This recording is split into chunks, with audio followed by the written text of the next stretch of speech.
Hi, my name is Joseph Parker, WBO champion of the world, and you're watching Sporting Icons.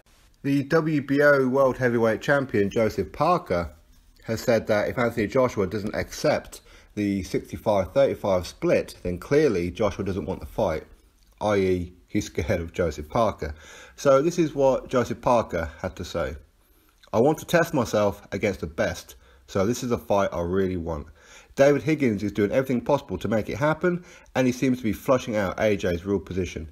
If he won't entertain a 35-65 split, then it's pretty obvious he doesn't want the fight to happen.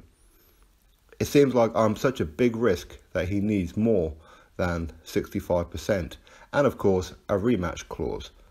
And David Higgins, who is his promoter and head of Duco, he popped up as well, where he says, "We've said all along that a 65-35 split was both fair and our bottom line." Now it seems that Eddie Hearn is pretty close to agreeing with us. That's very encouraging.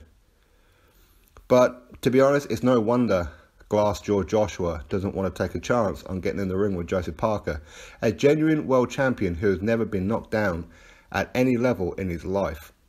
We've put a sizable bounty out there for anyone who can produce evidence that Joseph Parker has ever been knocked down, and we haven't heard boo from anyone. That offer still stands, by the way. So that was Higgins' statement, and previously Joseph Parker. So 65-35, I think most fans can probably agree that that is probably roundabout fair, regardless of the fact that Joshua is a unified champion with the Super WBA, the IBF, and of course the IBO as well, compared to Joseph Parker's WBO. And of course, Anthony Joshua is the cash cow. He's the one generating most of the money. And of course, he's the one that's going to have to come up with the venue, the dates, and all this kind of stuff. He's going to have to do all the legwork. Well, Eddie Hearn and AJ's management team will have to do all that. But yeah, I mean, I think the 65-35 is a pretty fair one. That's just me. I did say originally that I thought maybe 70-30 would probably be roundabout right, but if they're saying 35 is their bottom line, well, why not? Why not? But for me, clearly it's all about money. Otherwise, Parker and Wilder would be fighting each other. I don't know why they don't want to fight each other. Even if Parker was to manage to beat Anthony Joshua, then he's still going to be fighting Wilder at some point, surely, for undisputed and taking a low pay out on that one, even though he'll have 3 main belts. But again, let's flip it round the other way. You've got Deontay Wilder. If Anthony Joshua was to beat Joseph Parker, then Anthony Joshua would face Deontay Wilder after for undisputed, and Wilder would get even less than what he could potentially get now, because obviously he's Joshua's now got another belt added to his bow. So that would be 3-1, or potentially 4-1 if you like, with the IBO as well. So whoever gets it first is probably going to get the bigger payout. And whoever meets Joshua in the final, if you like, for undisputed, if Joshua was to win, then they will get a even smaller offer. So you're probably looking around about 20 or 25%. Now I know that's much less than what a mandatory gets, but regardless, you want the payday or don't you? It's pretty much what Team Joshua will be saying. So it'll be interesting to see exactly what happens. Like I said, for me, I would prefer it if Wilder and Parker took a risk and accepted each other's terms and got that fight on. Then the winner fights Joshua.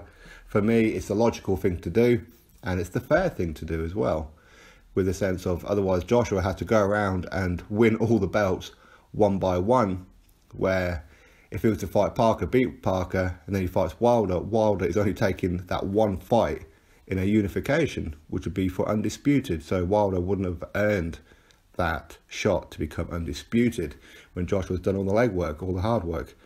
So Wilder would end up coming in off of AJ's back. So for me, Wilder and Parker need to get it on first. Now Higgins, he has to mention about Glassjaw Joshua, this, that and the other. I mean, I don't think he realises goading him isn't going to work. The more you insult him, the more pull you're going to get. Be like, well, you know, you don't deserve this now.